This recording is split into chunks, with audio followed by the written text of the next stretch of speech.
Bonjour à toutes.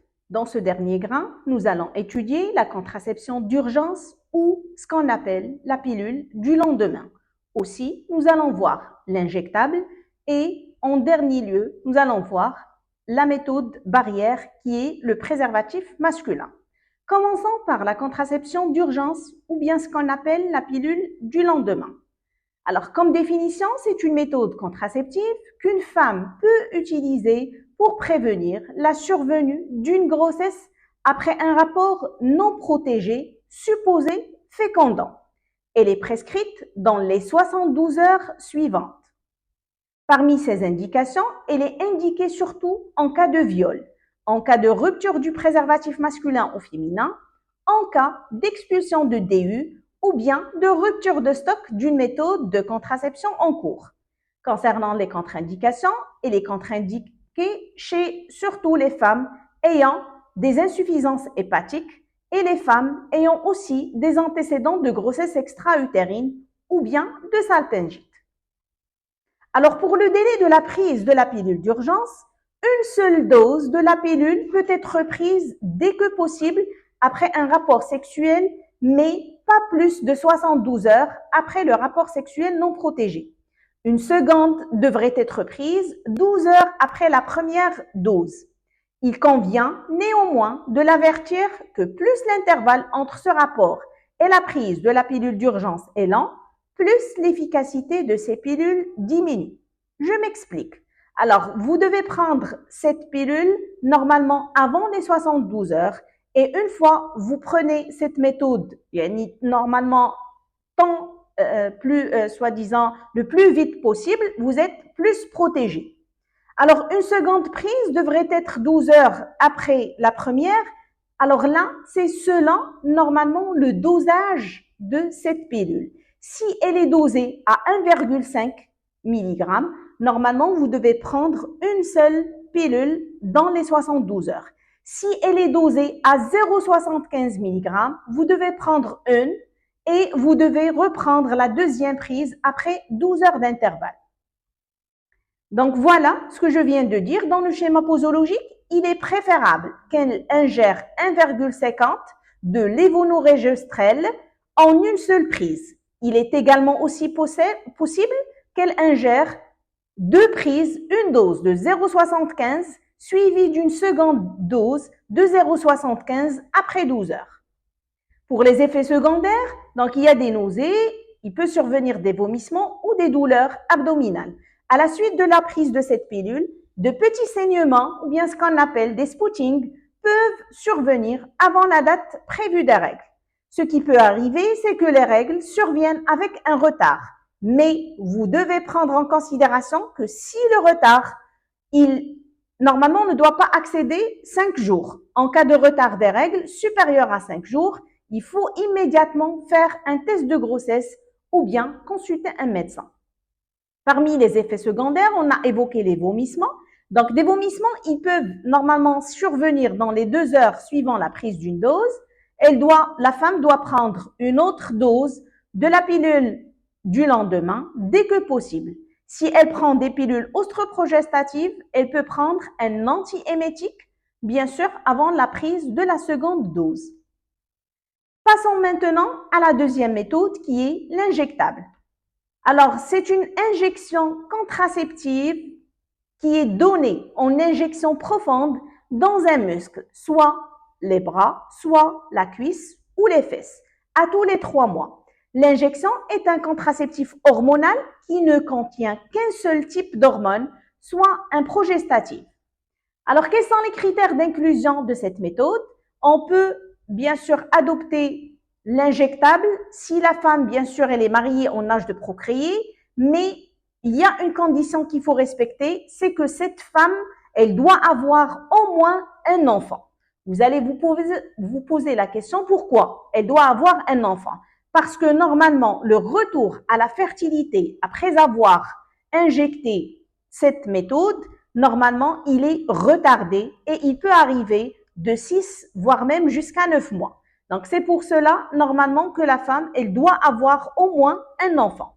Alors, parmi les critères aussi d'inclusion, normalement pour les femmes qui ne désirent pas d'enfants dans l'année à venir et qui n'ont pas de contre-indication et qui acceptent les effets sur la régularité du cycle. Parmi les indications de cette méthode, donc elles conviennent aux femmes mariées en âge de procréer ayant au moins un enfant qui désirent une méthode qui est efficace et d'utilisation facile, qui désirent une contraception pratique et discrète, qui acceptent les irrégularités menstruelles et l'aménorrhée, ayant une contre-indication aux oestrogènes, qui allaitent depuis 6 semaines au moins puisqu'elle contient du progestérone. Alors, elle présente aussi des difficultés à utiliser correctement les autres méthodes et les femmes qui présentent une contre-indication à la grossesse. Donc, parmi les contre-indications, on peut citer, il y en a plusieurs, on peut citer la nulliparité, la grossesse, les 6 premières semaines du postpartum chez la femme qui allaite, l'hypertension artérielle, tout saignement génital non diagnostiqué, le cancer du sein actuel ou de l'endomètre ou bien sûr dans les antécédents, le diabète ancien avec pathologie vasculaire, les cardiopathies ischémiques, les AVC, les céphalées, les pathologies hépatiques et les médicaments lents au cours, à savoir les antibiotiques type rifampicine et les anticoagulants type bien sûr pour les femmes anti-épileptiques. Alors pour les avantages, donc c'est une méthode qui est simple, elle est efficace, elle n'exige aucune responsabilité quotidienne, c'est une méthode qui est utilisée discrètement, elle a un effet prolongé de 10 à 13 semaines, elle ne modifie pas le déroulement des relations sexuelles, il est possible de ne pas avoir de menstruation pendant la prise de contraceptifs injectables, donc ni crampes ni saignements. Et elle permet aussi la diminution des infections génitales, mais elle n'a pas d'effet sur l'allaitement et c'est une méthode qui est facile à utiliser. Parmi ses inconvénients, donc c'est qu'elle ne protège pas contre les IST-SIDA et elle présente des irrégularités menstruelles ou bien l'absence de menstruation. Aussi, elle peut augmenter l'appétit chez 50% des utilisatrices, donc un gain de poids est possible. La fertilité est souvent retardée, donc, dont j'ai parlé tout à l'heure, de 6 à 12 mois, et la possibilité de la diminution de la densité minérale osseuse, et aussi d'autres effets indésirables qui pourront être aussi présents occasionnellement, à savoir les maux de tête, l'irritabilité, le ballonnement abdominal. Alors, quel est le moment opportun pour faire l'injection? Surtout, normalement, il faut les faire dans les 5 premiers jours du cycle menstruel et tous les 2 à 3 mois, selon le type d'injectable après cette première injection. Après la 4e semaine chez une femme qui n'allaite pas. Après 6 semaines du postpartum chez une femme qui allaite. Mais immédiatement après un avortement à partir du 7e jour. Alors, il y a un délai à respecter pour renouveler cette injection. Donc, il faut renouveler l'injection selon le type d'injectable administré. Si vous avez l'injection l'AMPR, il faut la renouveler chaque 3 mois. Si vous avez fait l'injection de Neten, il faut la renouveler tous les 2 mois. Alors, dans le renouvellement, bien sûr, il faut respecter un temps. Le renouvellement de l'AMPR, il est encore possible jusqu'à 14 jours maximum après le délai requis, sans nécessité d'utiliser un moyen contraceptif complémentaire. Le renouvellement de l'injection de Neten, il est encore possible 7 jours maximum après le délai requis, sans nécessité d'utiliser un moyen de contraception complémentaire. Au-delà de ces intervalles de retard, par rapport au calendrier d'injection prévu, il faut écarter la présence d'une grossesse avant, bien sûr, de décider l'administration du produit injectable. Alors, parmi les effets secondaires, on peut citer surtout les effets les plus courants, c'est l'aménorrhée et le saignement. Les effets secondaires rares, on peut trouver la prise du poids, les céphalées, la sensibilité des seins et l'acné. Prenons en charge les effets les plus courants. Donc, le premier effet, c'est le saignement. Alors, si une femme se présente devant vous sous injectable et l'effet secondaire, vous trouvez un saignement, vous n'allez qu'à faire un examen gynécologique et vous allez trouver parfois, il y a 2 cas de figure. Donc, soit le saignement, il est léger et minime, Donc, dans ce cas-là, vous n'allez qu'à renforcer le counseling et vous rassurez la femme que c'est un effet qui est fréquent pendant les 6 premiers mois après injection. Et aussi, il faut diminuer progressivement, ou bien normalement que le saignement, ils vont diminuer progressivement. Donc, aucun traitement n'est administré et la femme, bien sûr, elle est rassurée. Dans le deuxième cas, vous avez un saignement qui est abondant et prolongé. Alors, le saignement, il peut être soit un saignement qui est fonctionnel, soit un saignement qui est organique. Dans le cas d'un saignement fonctionnel, vous pouvez prescrire une plaquette de pilules ostroprogestatifs, bien sûr en évitant toute contre-indication de la pilule ostroprogestative, et vous pouvez envisager une autre méthode contraceptive. Dans le cas où le saignement s'agit d'un saignement qui est organique, et lorsque je dis un saignement organique, je dois penser soit à une grossesse extra-utérine, soit à un fibrome, soit à un cancer. Donc, il faut référer immédiatement la femme vers un spécialiste, vers une consultation de gynécologie. Deuxième effet qui est le plus courant, c'est l'aménorrhée. Alors, lorsque la femme elle se présente avec une aménorrhée, la première question que vous devez vous poser, est-ce que la femme est enceinte? Alors, si c'est oui, donc la grossesse, c'est un cas qui est très exceptionnel. Si les critères de la sélection des clientes et le mode d'emploi de la méthode sont rigoureusement, normalement respectés, le taux d'échec ne dépasse pas une femme pour 1000 femmes. Alors, il faut arrêter l'injectable. Il faut rassurer la femme que l'injectable, normalement, elle ne présente aucun risque, bien aucun danger pour le fœtus. Et il faut orienter la femme vers la cellule de la SMI pour, bien sûr, faire le suivi de sa grossesse. Alors, dans le cas où la femme elle n'est pas enceinte, alors vous devez normalement penser à une aménorrhée qui est fonctionnelle et vous devez poser des questions. Est-ce que la femme elle a fait la première injection et normalement, quand est-ce qu'elle a fait la première injection et est-ce que la femme elle respecte le calendrier? Ça veut dire, est-ce qu'il y a un respect des dates de l'injection? Et vous devez faire un examen pour savoir est-ce que la taille de l'utérus, elle augmente ou non. Alors sinon, donc vous n'allez qu'à faire un counseling qui est renforcé, vous n'allez qu'à rassurer la femme que l'aménorrhée est un effet qui est secondaire, qui est très fréquent et il n'y a pas de danger pour la femme. Et le sang, il ne va pas s'accumuler dans l'utérus. Aucun médicament n'est prescrit.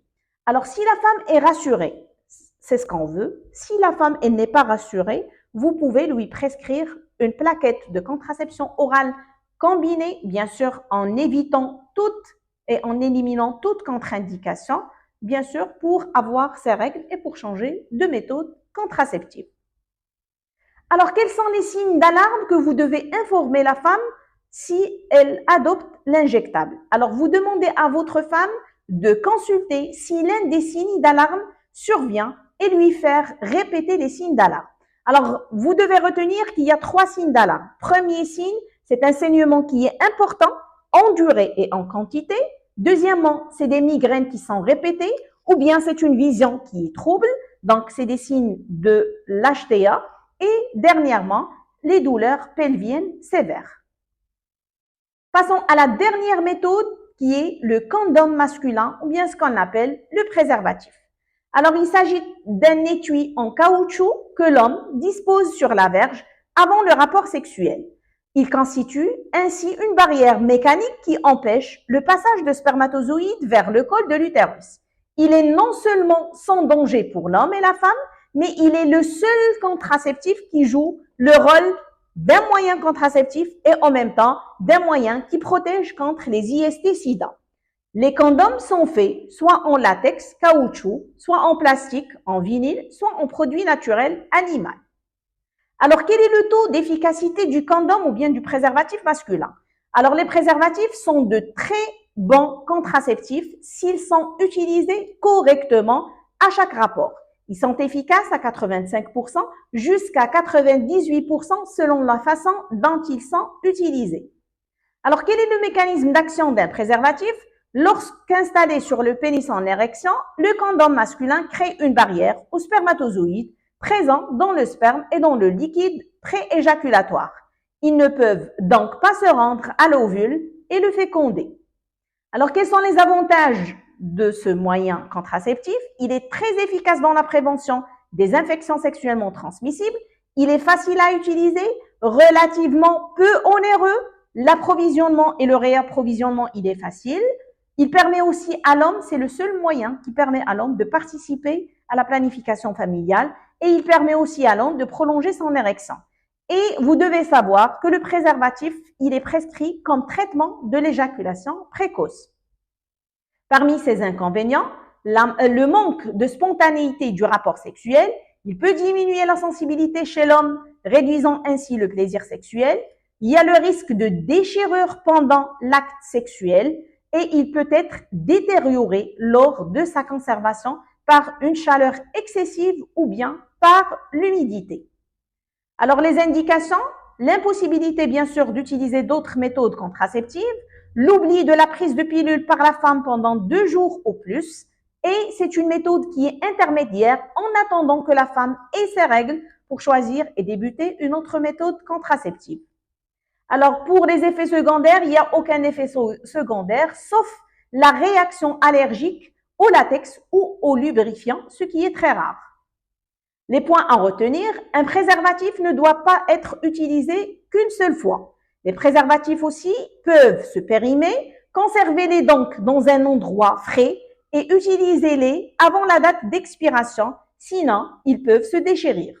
Pour s'assurer que le préservatif n'a pas été cisaillé au cours du rapport sexuel, il faut l'enlever, le vider, le laver et le remplir d'eau. Alors, que peut-on faire dans le cas de rupture de condom? Donc, c'est la prise en charge que vous devez faire. Alors, si le condom ou bien le préservatif, il se déchire avant l'éjaculation, alors là, le mari, il n'a qu'à changer le condom. Dans le cas où le préservatif normalement se déchire soit pendant ou après éjaculation, alors là, on peut poser une question. Est-ce que la femme, elle utilise un spermicide? Donc, s'il y a l'utilisation du spermicide, ça veut dire qu'il y a association de 2 moyens contraceptifs. Donc, si la femme utilise le spermicide, c'est bon. Alors, si la femme n'utilise pas de spermicide, donc la femme, elle doit recourir à la pilule d'urgence, bien sûr, avant les 72 heures.